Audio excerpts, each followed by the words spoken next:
and welcome to the GoLIVE Health Foundation Women at Health webinar series. Thank you to all of the sponsors of the series. Today's episode is brought to you by your friends at Optum. We would like to remind you that the Q&A feature is available, so feel free to send in your questions throughout the discussion. And with that, I will turn it over to our moderator who joins us from Optum, Dr. Amy Nguyen Hao.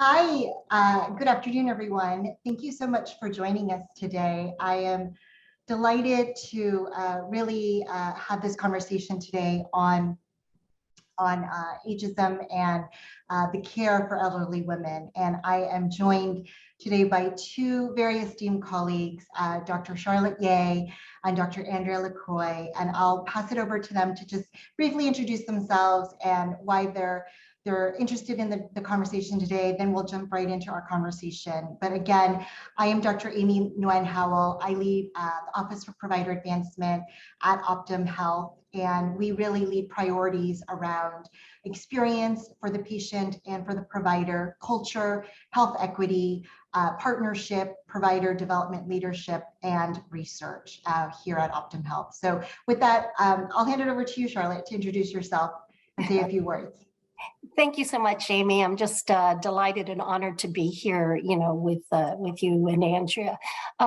So by way of background, I'm an emergency physician, practiced 20, 30 years, which is at the nexus of community and health, and went on to be a Medicare contractor for payment purposes, and then CMS regional administrator during the stand-up Part D, but now as the chief medical officer for AARP services.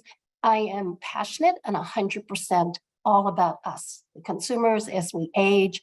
Can we truly do better in health outcomes, as you said, in the experience of care, in the affordability of care, and really make a difference in the everyday lives of everyday people? So I'm delighted to be here. Thank you. And I'm Andrea LaCroix. I'm a distinguished professor of epidemiology at the University of California, San Diego. And I am very aligned with Charlotte's goals in this stage of life. I've spent over 3 decades studying aging women and men and really focusing on healthy aging, on the concept of health span, on giving people solid evidence upon which to live their lives the way they want to, but to achieve the goals that are important to them with respect to aging well. Terrific, great. Okay, so just to kind of level set for the audience, so what we're going to talk about today is caring for older women in the aging population. And really the purpose of our gathering today is hopefully that you as a leader, you as a C-suite executive can really learn from us and perhaps from the questions later on, really about the adjustments that we can all make within this industry so that older women can connect to services, programs, supports to ensure that they have a healthy well-being, that they have a mindful and sustainable aging as they progress on this path. And a few things that we'll touch on in today's conversation that perhaps you can respond to as a leader within your organization is really on the economic insecurity, perhaps gender and race inequities that are affecting the care of older women. And also, how can we perhaps collect better data to support these inequities, to close these health disparities, think about ways that we can encourage one another and help direct and support programs and services and design solutions to help women and their longevity, connecting them through community, and also really identify the barriers to women staying healthy and getting the best care possible. So with that, I think I am going to ask both Charlotte and Andrea, Dr. LaCroix and Yeh, why is this population such a concern? What are some of the indicators that are, that pose as this risk, and what is the there? So why, and what kind of give us an idea, because I'm sure the rest of the conversation will go to the what can we do about it, right? So tell us really the why. Charlotte, why don't we start with you? We could talk probably the entire hour, around the why. But I think what I'd like to really start with is we know that there are inequities. We know there's differences in access to care. And I know Andrea's got a lot of the information and data on that. But what I'd like to point out is this is not a nice to have, but a must have if you think of the economics behind this. So ARP took a look at the longevity economy. People 50 and older actually contribute right now $8.3 trillion to the economy. It's the third largest economy behind the US and China. And yet, if we fail to address the inequities, the disparities of care, the differences in life expectancy, that could cost us another $1.6 trillion by 2030, or representing, we could lose 5.1% of the GDP. Now, if that's not a motivator, I don't know what is. And by the way, all of you C-suite executives out there, you count on these consumers to actually purchase services. And so if we fail to address these inequities, it could cost us $1.1 trillion in consumer spend. And right now, the 50 and older spend 56 cents out of every dollar. And it could cost us, and we know how important workforce is, it could cost us 10.1 million jobs and another $934 billion in wages and salaries.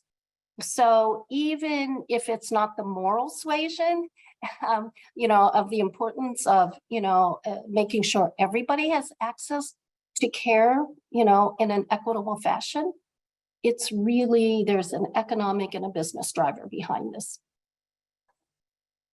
Andrea, I'm sure you have more. So as an epidemiologist, I'll just add why I think this demographic is so important in healthcare in our society. So by any measure, I want to communicate that aging women are a very resilient bunch of people.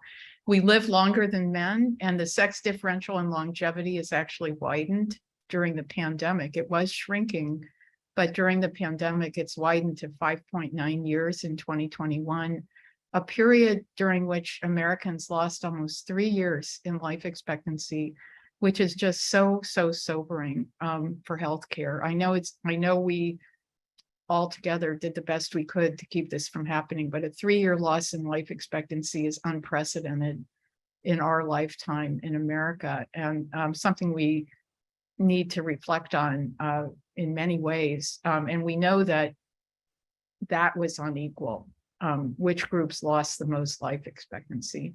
But because women live longer, there are many more of them in the older age groups, and I'm not gonna throw a lot of numbers at you, because all you need to do is look around and see who's out there.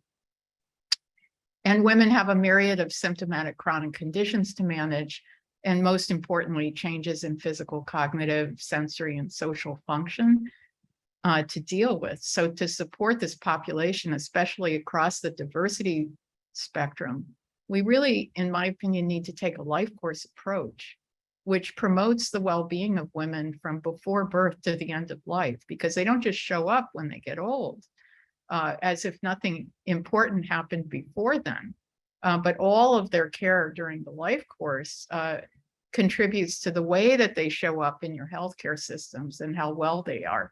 Healthcare systems are uniquely positioned to take this approach across the life course, so that the older population enters this stage of life with a sense of trust in the healthcare system and with optimized function and reserve to withstand the challenges they may confront in later life. And that's why I think, that's what I think the why is for today. Yeah, and Andrea, I'm so totally behind you on this, but I wanted to give one concrete example, because women are disproportionately living longer, and they're also disproportionately the family caregivers. There are over 48 million caregivers for 18 and older. 60% of them are women. And by the way, over three quarters, 78% are actually spending money out of pocket as a caregiver. over 7,000. It's $7,562 on average. And and on average, they're spending 25%, 26% of their income in out-of-pocket expenses. It's worth about $604 billion of out-of-pocket expenses. And if you think of women being disproportionately the caregivers, they only make 84% of the salary of men. They start later in life, so their retirement and their income and their capability to actually afford to provide these unpaid services becomes even more of a stress and a burden. So I just wanted to give one example that is very concrete, that this is an issue that if we don't address, we're going to have more than just the paid professional workforce issues. We are going to have issues in the family and family caregiving space as well. Absolutely. They underline unpaid caregivers. Vast majority are unpaid. And if we had to transfer that to the employment market, there would be, we know from watching what happened in nursing homes during the pandemic, which are a stage of great vulnerability, but uncommon. I just want to note that it's, people think of old people being in nursing homes a lot. It's not really, doesn't really happen a lot. But when it does happen, these are vulnerable populations, and we did not take care of people well in nursing homes, and it became incredible. We have not before the pandemic, we did not during the pandemic, and we need to do much better there. So that's an institutional substitute for unpaid caregiving, and women disproportionately live alone and are vulnerable when they become ill and unable to take care of themselves, and depend on us to create structures that are safe and supportive for them at that most vulnerable time. Yeah. And there's opportunity. I mean, here's a sobering number. Did you know that 25% of caregivers are actually new to caregiving, have been at this for less than 6 months? We all tend to jump to, oh, caregivers are those, old people taking care of old people, over a long period of time. But 25% are actually less than 6 months. And every single day, there are 65,000 new caregivers being added to the pool. So I think they think since we have the children, we know how to take care of everybody. Yeah, we're the natural caregivers. Exactly. Hey, like Charlotte, that's a gene in us that we just know how to do that. Right. Charlotte, so can you remind the audience, what did you say seniors spend, what percent, is it 56 cents to the dollar? Cents on every consumer dollar. Yeah. We dominate probably about 118 out of 121 consumer categories. So this is a population that you really want to pay attention to. Exactly.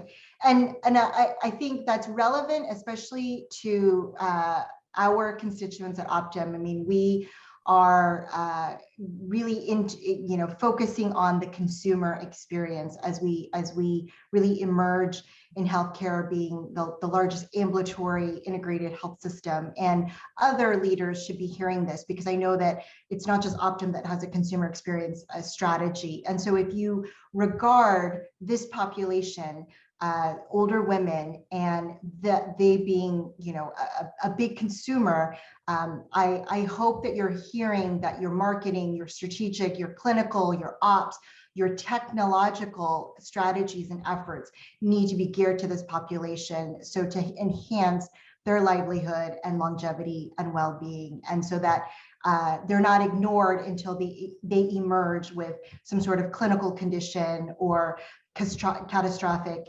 event, and that because I think you're hearing these not only statistics from Charlotte, but also very poignant stories for connection. So thank you so much for those kind of initial responses about the why. So Dr. LaCroix, I want to kind of pivot to you to ask you, the health needs of senior women can often go unseen, right? And with your experience in epidemiology, they can often go under-recognized, under-treated, especially for women of color. So where and why is this occurring? So I think this will be an unsatisfying answer for all of us, but I think it's the truth, that, older women older women are at the nexus of the intersectionality of the biases that are historically and culturally present in our society ubiquitously. If we don't accept that we see older women and older women of color differently, then we're in denial about how we've grown up in this country and what our history is, going back to, even before there were Americans in North America. So it's ubiquitous, it's part of the fabric of our history and culture. And older women, have endured sexism since birth and ageism when they get to be older. No matter what, they've got two isms going on. And if you're an older woman of color, you've got three. We know from data and data that you all have in your healthcare systems that it takes longer for a symptomatic woman to get diagnosed, even when the condition is something like, a widowmaker heart attack. It takes longer for women to get diagnosed with cancer. Their symptoms are not taken as seriously. There's a ton of data that can be looked at to reflect on this. So why is, I think, something so ingrained that we really need to start reversing it structurally? Not blaming the doctors or anybody really individually, but structurally, we have to create systems that value everyone. And so that would be my answer. And Charlotte, what would you add to that? So I just want to underscore what you said and what Amy said about this invisibility. And I'll just give you 4 different examples or categories. So ARP did a survey of media in the images. And so in spite of the fact that we've got data to show as many as 72% of people 70 and older actually own smartphones, and 76% of people 50 and older are actually using technology to stay connected with others. Do you know in marketing images, now think about this, all you marketers out there, only 5% of marketing images actually show an older person using technology. In fact, an older person is 7 times more likely to be seen negatively in marketing ads. 7 out of 10 images show an older person alone or with a partner. 1 in 3 in the home versus somebody under 50 that is typically seen out in the community. I just talked about the 50 and older as a major workforce, but only 13% of images show an older person in the workforce, whereas over 55% of images show a younger person. If you're an older person being marketed to, you're more likely to be seen alone in the home, independent, and with a medical professional. I mean, really, is that the image? It is such a disconnect from our perceived life. And it's not just in marketing, but in Hollywood. Do you know in 2021, if you look at the top grossing Hollywood films, only 2% had leads that were, over 60 or over 65. And if you drill down a little bit more and you look at the dialogue, now this is 2010 to 2020, so maybe it's, 2010 to 2020, so maybe it's a little bit better. But women in their 20s have about 38% of the dialogue. By the time they're 65 and older, they only represent 3% of the dialogue in movies. And even worse, they said how few older adults are actually seen in films, television, on streaming. And yet, of those who actually are 60 and above as actors, almost 80% are white and not people of color, and 71% are men and not women. So if you don't see role models that look like me, how in the world are you going to have a vision of, gee, I am vibrant, I am sexy, I am, enjoying life, and I am living an experienced life that never shows up. And this matters because it's a real disconnect. Here's number 3. ARP, did a survey with Allure magazine, asking for attitudes about women. And over 2/3 of women say we face discrimination, age, it could be skin color, it could be our weight. And yet 86% of women will say we're underrepresented. And oh, by the way, if you had a broader range of ages that you showed us, 81% say I'd be more likely to buy the brand, and 70% say I am likely to switch brands and I'm likely to recommend.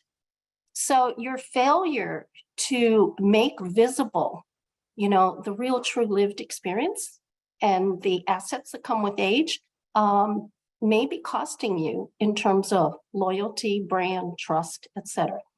And then finally, this truly affects us in healthcare. I am very struck by, there's an organization called ORCA in the UK, and they actually did a study asking clinicians about prescribing technology and digital health apps, and they looked at it across age. So if you were 35 or under, 1 in 10 of their patients got prescribed digital health apps. If you were 55, only 1 in 25 actually got prescribed digital health apps. And by the time you were 65 and older, only 1 in 50 were ever prescribed digital health apps, in spite of the fact that 8 out of 10 people 65 and older said they were very satisfied with the use of technology and digital health. So this kind of, as you said, Andrea, this structural, this unconscious bias is actually affecting our care. And there's been recent studies to show that many studies have age limitations, on who gets what medical protocol. We've talked about the limitations by color and by race, but what about by age?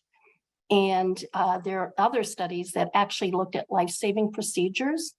So for example, for every added decade of life, there is something like a 17% lower rate of ventilators, 19% lower rate of recommended surgery, 12% lower rate of recommended dialysis.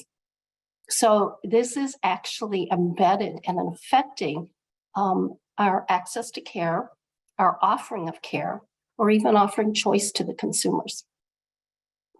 Thank you so much, Charlotte. Yeah, I mean, this level of invisibility that we talk about, the age bias, ageism, all the isms, right? That both you and Andrea talked about is huge, and so maybe we'll as we take a whole person approach into this next part of our conversation, I do want to ask Andrea, and then obviously you, what are some of the broader social determinants of health that we as leaders and their payers on the phone, right? CMS, the big health insurance payers, United Healthcare, Aetna, all of those. What can they do? What do they need to listen to and pay attention to as potential barriers, right, to the care, the health, and well-being of this population? I just know, from my experience at Optum Health and prior, and then of course as a caregiver to my own parents, there are true social determinants of health of respect to transportation, with respect to food insecurity, just even cultural competency, unconscious bias, all the bias that you mentioned. And one of the things that those are barriers, and one of the things that I see as a solution that payers, that leaders in this industry can truly affect, is to address these unconscious bias and to provide direct, accountable training to their employees. That means to the physicians, to the clinicians, to the staff, to the entire care team. And so that, because we all have bias, we are all human beings, and we, through our experience in life, through our upbringing, from where we came, where we were born, where we live, what language we speak, these are what shape our experience, our life. And because of this, we all carry bias. And it's very important as a caregiver, as a caretaker, as someone who delivers care to patients, who serve patients, that it's incumbent on us to lead and to train others on checking bias at the door and paying attention to cues and signals, ways to listen to patients, especially to older women, so that we are careful not to inject and impose our bias in the delivery of care. So that's just kind of my 2 cents as we talk about social determinants, but I would love to hear from the both of you.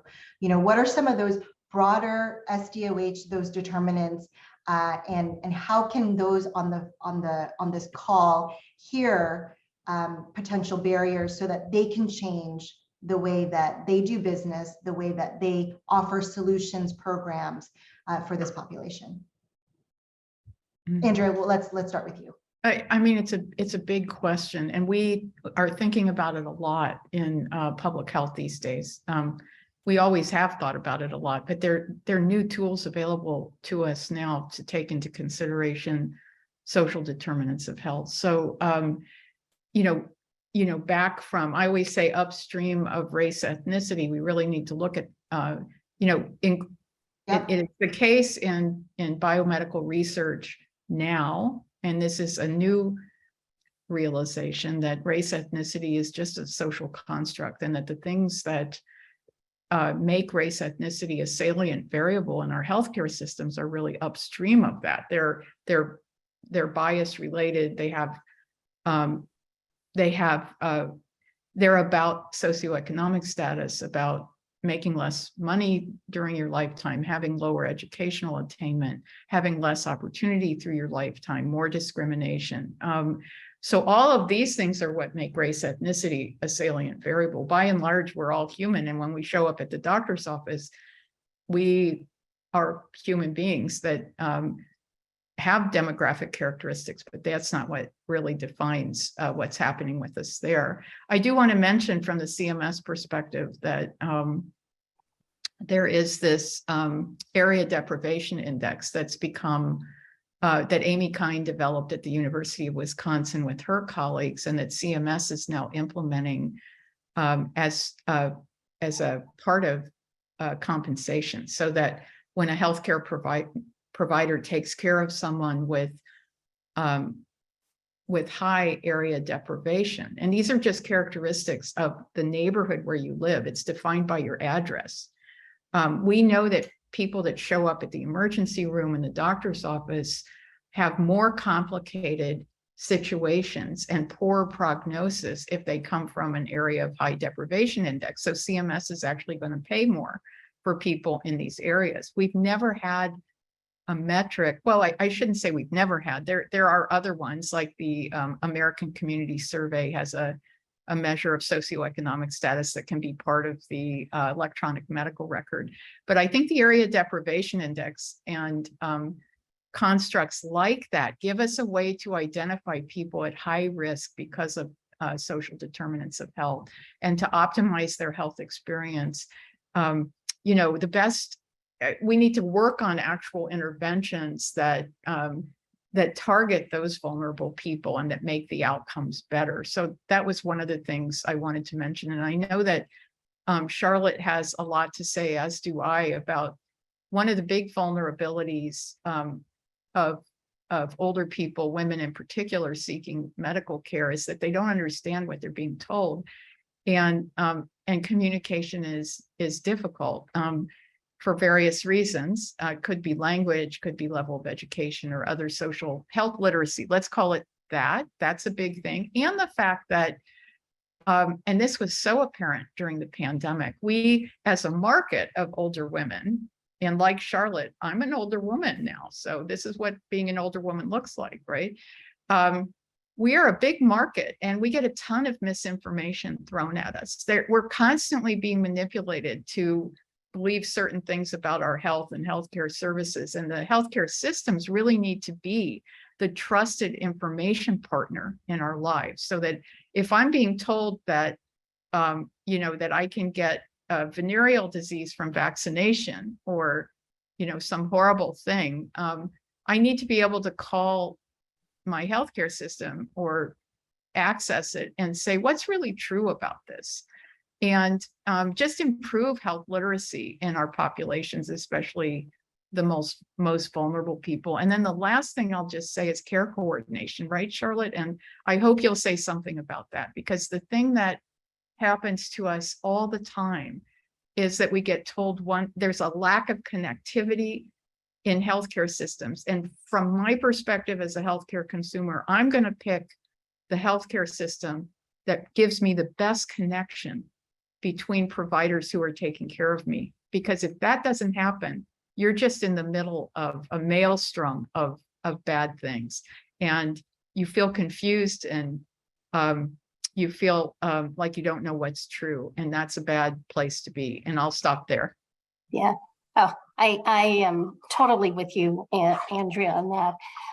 So I guess my message would be, you can't do anything or make any changes if you're not actually collecting the data. So I think it is, we talk about whole person care, but how many of you are actually collecting and looking at the data?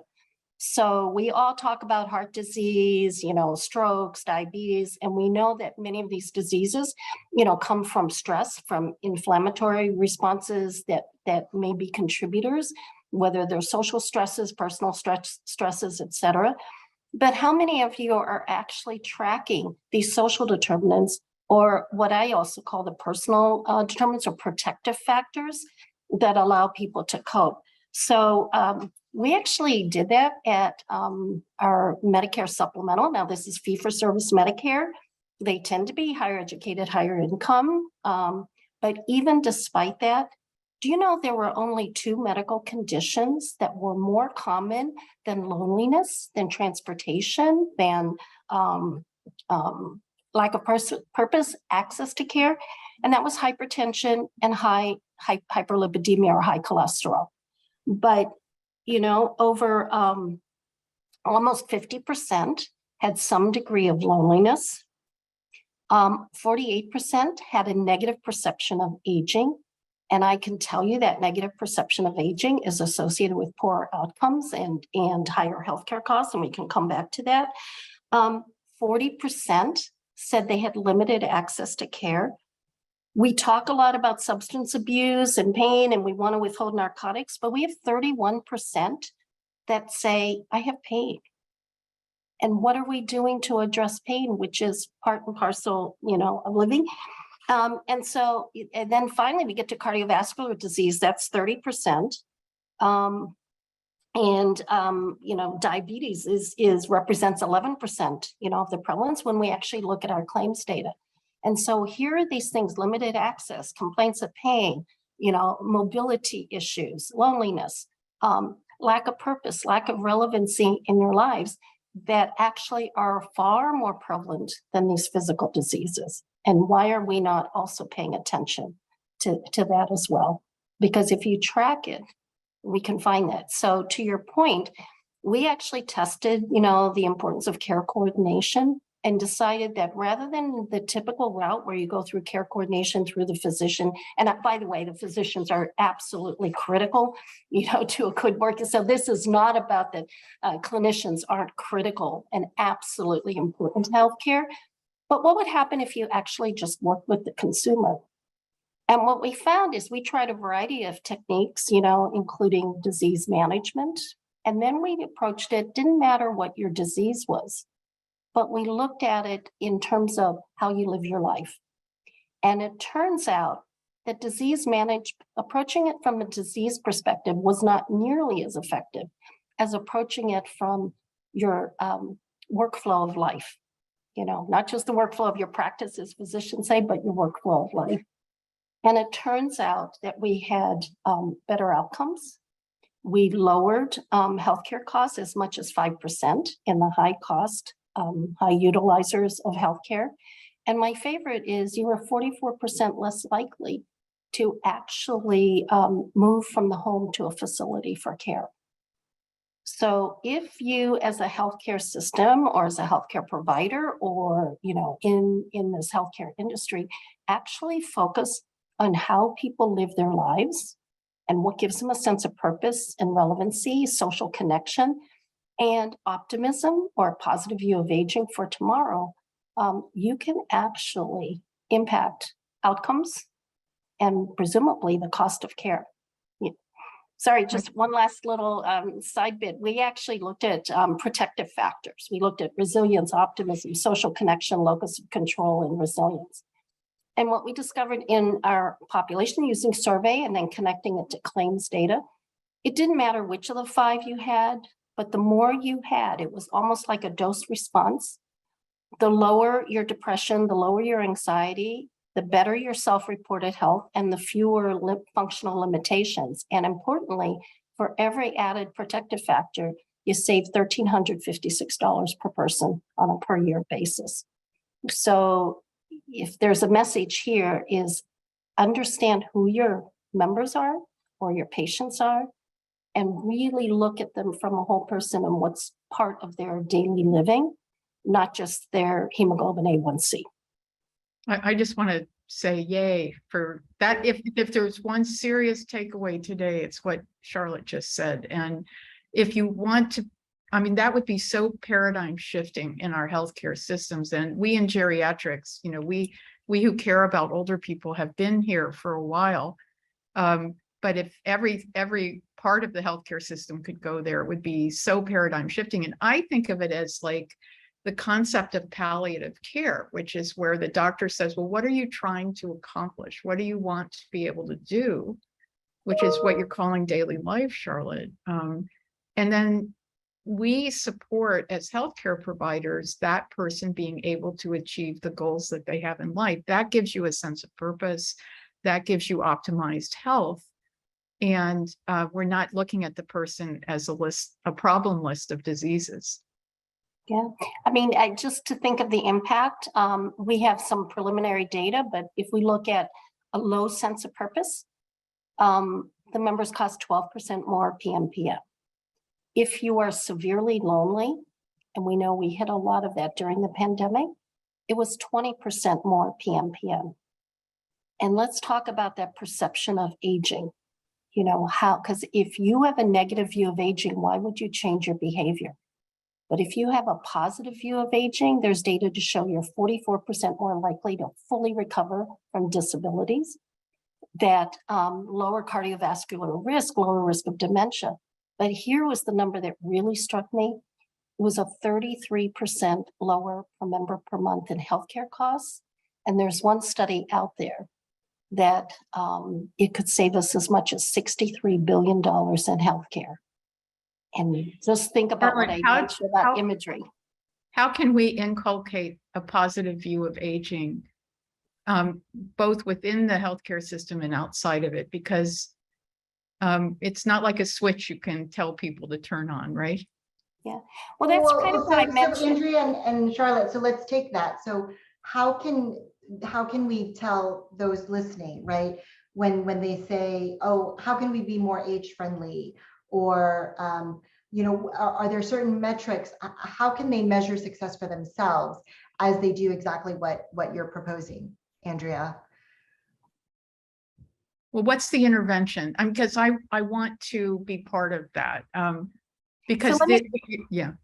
So let me give you some examples. So not everything costs money or requires a big investment.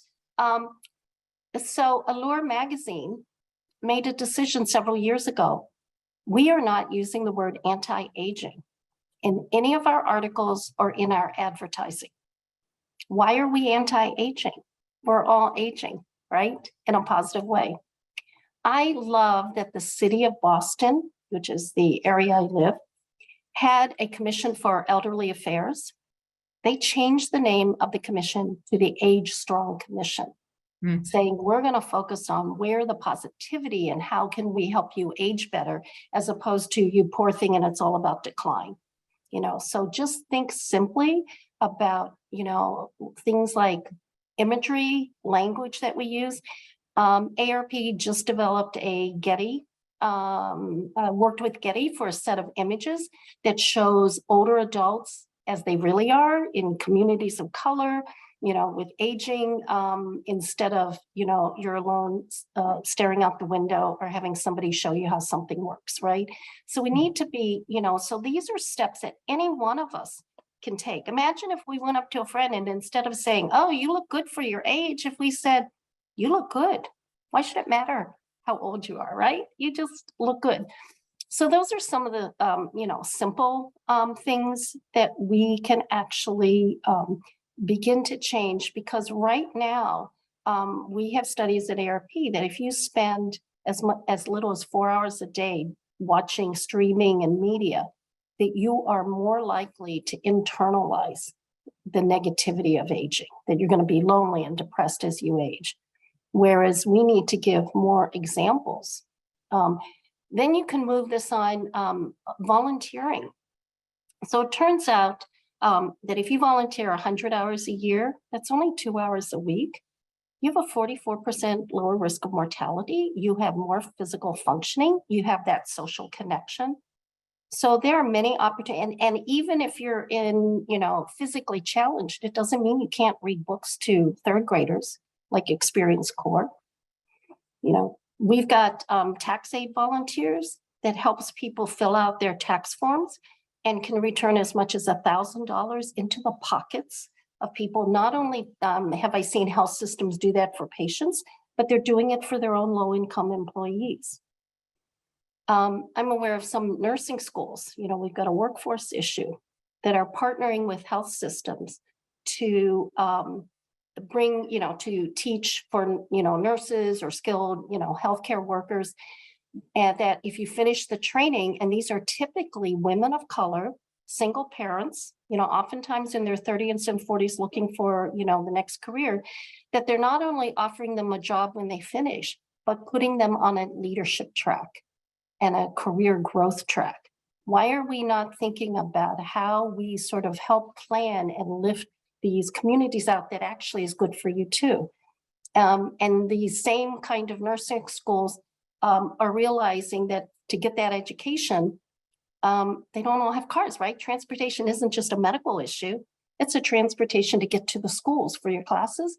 So they're actually bringing the education to the warehouses, to the manufacturing sites, so that these women can actually do that kind of coursework without worrying about childcare or, how do they get to the classroom.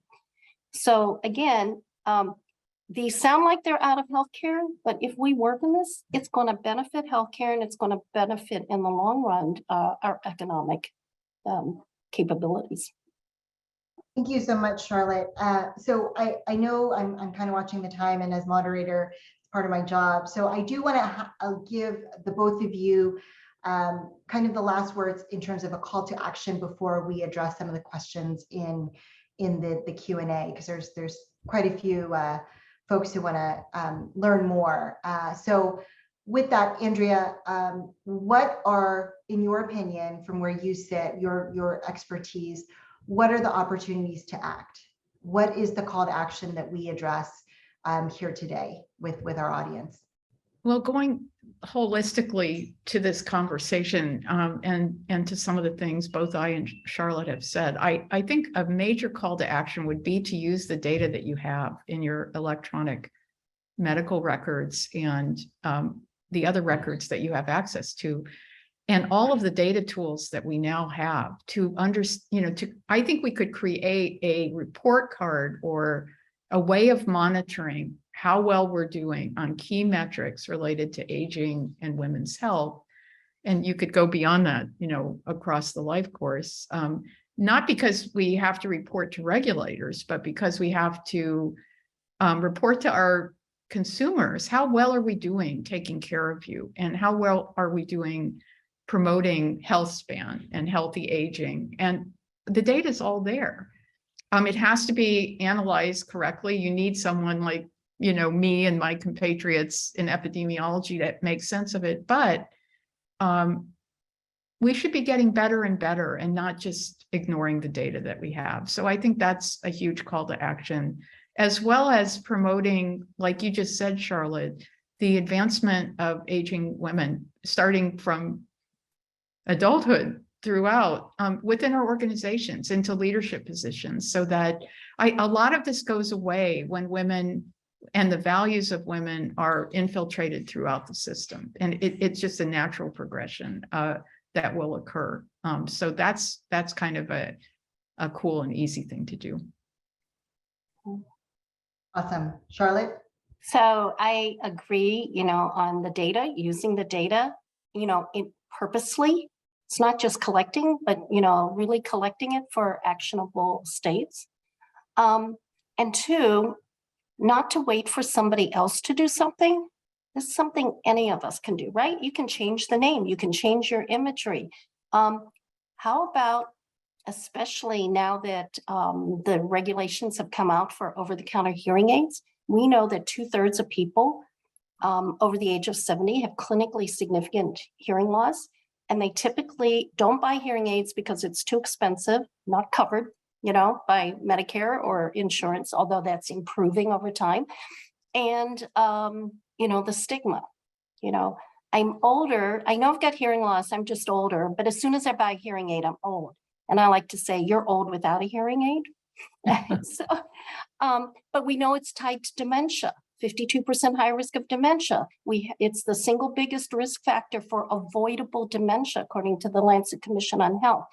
29% higher risk of falls. And by the way, an increased risk of hospitalizations, 47% more hospitalization, 46% higher costs over 10 years, 44% more readmission. So how many of you just test the hearing of your patients that come in? Do you know that 40% of clinicians in a recent study had no idea that hearing loss was treatable?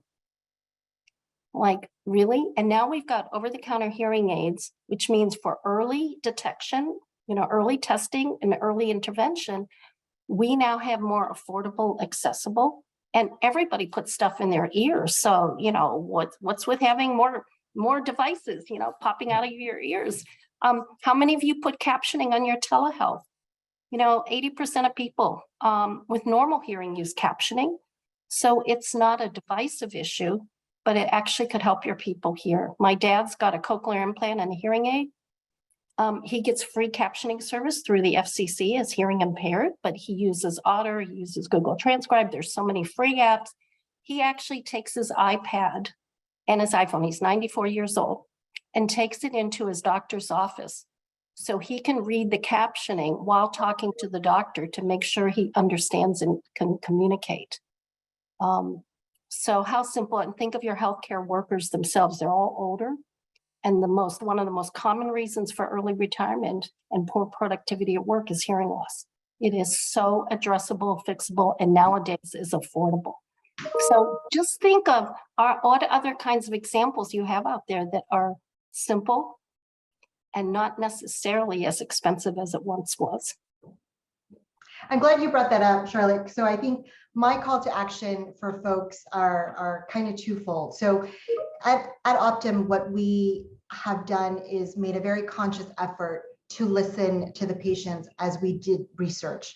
And we came up with our tenets of patient experience, so that it's based on research, it's based on data, it's based on everything that we've talked about, and things like trust, compassion, keeping things simple, knowing the patient, knowing their determinants of health, knowing their personal barriers, and having a warm and welcoming space, a safe space for them to come and discuss, and even a nice space within the clinic, right? So it could be telehealth, it could be your virtual, and then also in person. I mean, I think the first thing I would say to folks is know your patients, really get to know them using the data as Charlotte and Andrea talked about, and truly knowing them and how your organization, your services can customize to that, because that's what consumers are looking for. And consumers within this population are extremely sophisticated. This is not their first rodeo. They are very well educated, they're sophisticated, they know, and so do not underestimate them, I think is what I'm trying to say. And then my other, I guess, call to action would really be around health equity and closing those health disparities, which means identifying the bias, identifying the racism, identifying the ageism, identifying all those isms, being accountable to that, and facing it, looking at yourself as a leader, a C-suite leader in the mirror to say, am I really showing up for for this population? Am I really showing up for older women the way that they need to be heard, the way that they need to be cared for, and providing them the adequate connections, resources, level of connectivity as we talk about care coordination, those community assets? Am I providing that? And is my benefit design also, really supporting that? Because I think that's what we're hearing, that this population of sophisticated consumers, they really need. So it's not the imagery of the poor, isolated, non-technological patient. It's a pretty savvy population. So that would kind of be my call to action for folks listening. So with that, let me just get to some of the questions, Charlotte. There's a lot of questions around the stats and the studies and the research that you mentioned that AARP has. Can you share with us whether it's on the website, whether it's like a one-pager, an executive summary of where folks can access some of these? Is there something available from AARP? Well, all of the research studies that were actually done by AARP, they're actually available on AARP's website, AARP.org, and you can look up some of these consumer research like the media studies, et cetera. Okay. The protective factors study that I think someone asked, I believe it was published in geriatric nursing. But, obviously, it's the kind of thing that if people want to reach out, we can, give you the link to that, or, if you reach out after the webinar, happy to share the link to that particular article.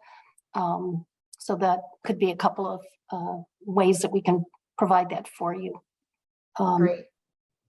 And the hearing studies are all out there. Are all in there. Yeah, that's what We can share that. So if you're interested in some of those, again, I'm happy to share them. Okay, well, we'll be able to share that electronically. So maybe, Andrea, this might be a question for you regarding physical activity. So regular physical activity has been shown to reduce falls and help manage most of the physical and mental health problems among older women and men as well. So any indication that federal, provincial governments will ever support interventions to improve physical activity among older adults? Either one of you would like to take that question around physical activity and kind of what can people do to really help support? Well, let me start, because that is my jam. You'll see if you Google me, I do a lot of physical activity research in older women specifically. And the first thing I want to tell you is that the reason I spend so much time on that particular topic is twofold. Movement is one of the most wonderful things that sends message to our body and minds every day that we're not dying, that we're living, right? So, it's the best, forgive me for using the anti-aging word, it is the best health promoting behavior that we can do, I think. And one of the things we're doing in the research that we're so privileged to get to do with aging women is to kind of debunk the public health myth that you have to exercise really hard to get benefit.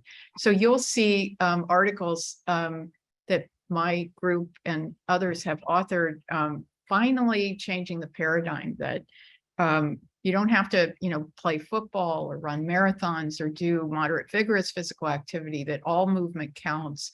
There's a beautiful paper that came out this year from one of my postdocs, his first author. His name is Steve Nguyen, and it's called Daily Life Movement and Cardiovascular Disease. And daily life movement gets back to one of the concepts that Charlotte was talking about, what people do in their everyday life, from the minute they get out of bed until the minute they go back to bed. That's daily life movement. We don't think of that as exercise when we ask people about exercise. But when you get older, all the things you do constitute a bigger and bigger proportion of your total movement, and we've ignored that. So I like to, if you end up running around the house to straighten up, and you do a few things in one room and then you do a few things in another room, which is very common,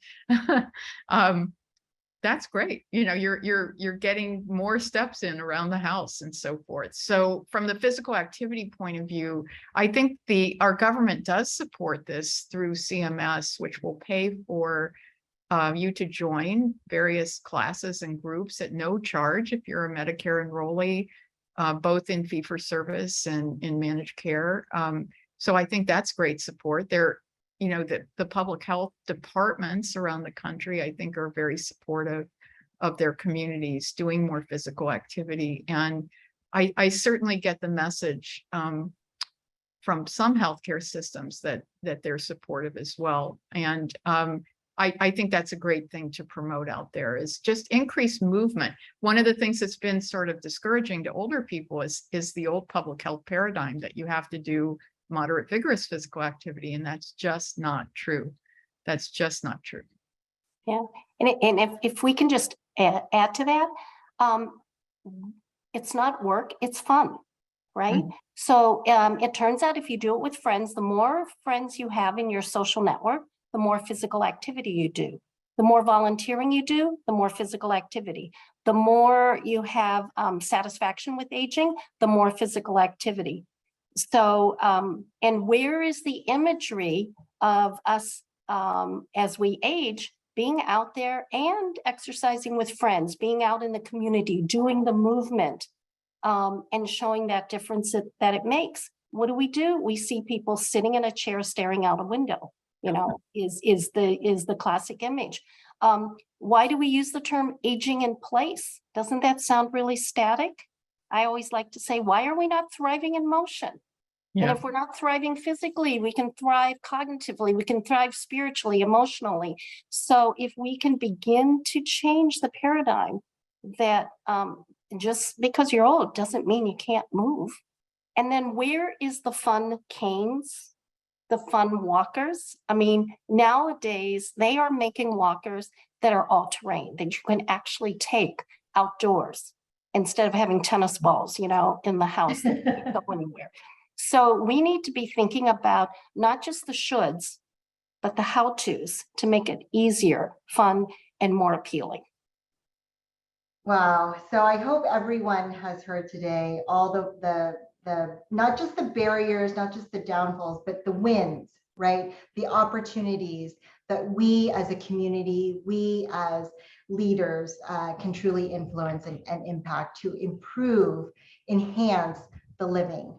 And not just the existing of older women and caring for older women in our country. So I think I'm gonna kind of help wrap us up. So again, I'm Dr. Amy Nguyen Howell. Thank you so much for joining us today. Thank you, Dr. Charlotte Yeh and Dr. Andrea LaCroix, for such an insightful talk with your level of expertise, the data that you brought, the richness and the compassion to the conversation. So we are really indebted, and I hope that folks have taken from this conversation nuggets that you can take back to your organization and truly implement for change, so that we as a community, as a country, can truly fulfill the quadruple aim and even the quintuple aim for all of us. So with that, thank you so much, everyone. Thank you. Thank you. Thank you to Dr. Nguyen and all of our speakers. Please visit our website at hlth.com to catch up on all Health GoLIVE webinars. And join us in Las Vegas, November 13th through 16th for Health 2022.